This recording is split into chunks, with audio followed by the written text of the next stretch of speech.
For sure, your church, you, your wife, the families who are in that congregation, they were victimized by these robbers. I agree with you, preacher. Now, there is at least one former congregant who says that you are the villain. That is on the record. In addition to that, I do hope you take my advice, Bishop Whitehead, and hire you at least one damn security guard. It doesn't make sense to preach with $1 million worth of jewelry, or however much you had on you, and you do not have one security guard after you were robbed the first time. Okay? All right. The arrest, let me give you background. On Wednesday, September 28th, the DOJ released a statement saying after an indictment was unsealed, Juwan Anderson and Saquon Pollock, both 23 years old, were charged for their role in the armed robbery of Bishop Lamore Miller Whitehead and the Brooklyn branch of the Leaders of Tomorrow International Ministry. The third defendant remains at large, and the DOJ was clear that the charges in the indictment are allegations. Earlier in the month, let's put up a picture. Earlier in the month, we covered this. This was another dust up for Bishop Whitehead inside of his church when he grabbed a woman by the neck, by the back of the neck, accusing her of attacking his wife. She denies the claims. Here's some of that video. Look, now let's give Jesus a round of applause. While they take pictures and they want to be on social media, take the pictures.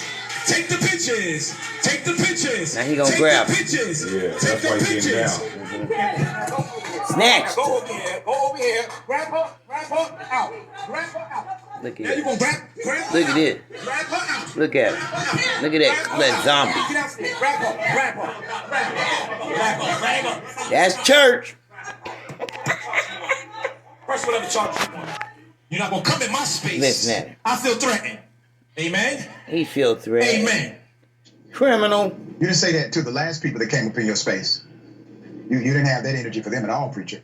There's more. Let's put up a picture again. Her name is Tarsha. All right, Tarsha Howard. Oh, they were actually both arrested. Her and the bishop.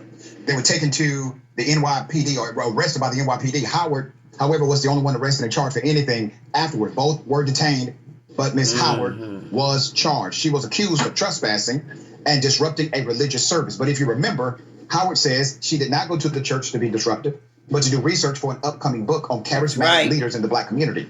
She and her lawyers believe the bishop should face charges for assaulting and he should. her. Now remember, he's good friends with the mayor of New York. Let us not forget that. He endorsed the mayor of New York and has multiple pictures with him and the current mayor at various events. Okay? After the robbery went viral, there was a backlash against the pastor and this incident. Much of the controversy over him is not only about his designer clothes and luxury cars, but his criminal past. The current lawsuit where a 56-year-old immigrant woman says he took her life savings and then decided to renege on a promise to pay her a secure a house. Dirty ass Pauline Anderson alleged that in November 2020, her bivocational pastor, who doubles as a real estate agent, Bishop Bling, told her she would help her fix her credit so that she could live her dream. That's what he said to her. She gave him a high five-figure cashier's check, and he allegedly agreed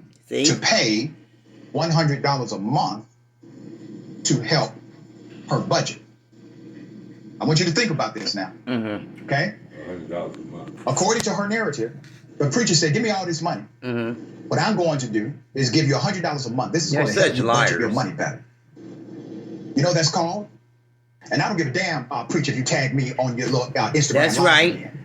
That's called Jesus pimping. Jesus pimping. That's what that's called. I like that. However, that's Jesus pimping. WKALI. $100 allowance one time in January of 2021.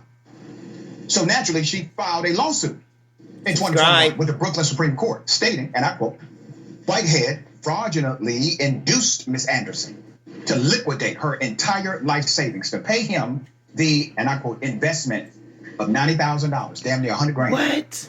Promising to use the funds to purchase and renovate a house. Wow. For her. And these preachers is foul. She also has screenshots of the bishop telling her if she did not have a receipt, her money was considered a donation. The bishop wrote in a text exchange on May 19, 2021 to Anderson, and for the record, anything that was given to me as a donation, unless it's attached to a contract, they should have killed his ass. I was making investment. They should have killed him. That's what I do. Let me say this, all right? Yeah, say it. I don't like people that take advantage of people. Me neither. Now, I'm contextualizing this in the proper format. The woman said what she said. There's an allegation on the record. There are text messages, screenshots provided Now, preacher, let's be very clear. There are people that support you. I get that. I'm not one of them. Me neither. Okay? But I guarantee you this, brother, if you do that live mess you did again, it's going to be me and you. Right here. Me and him too. And I invite you. You come to the bullpen anytime you choose to. That's right. Invite has been given. Man enough, accept it. Come to the show. Stop tagging me on social media. That's right. That's right. What are your thoughts here? So first and foremost, I believe that no one deserves to be, robbed and be threatened. And so I definitely, my heart goes out to his congregation and his family. But also, do I believe in divine intervention? I don't know, but maybe that's at work. That's at work right here. God did say, "Let vengeance be mine."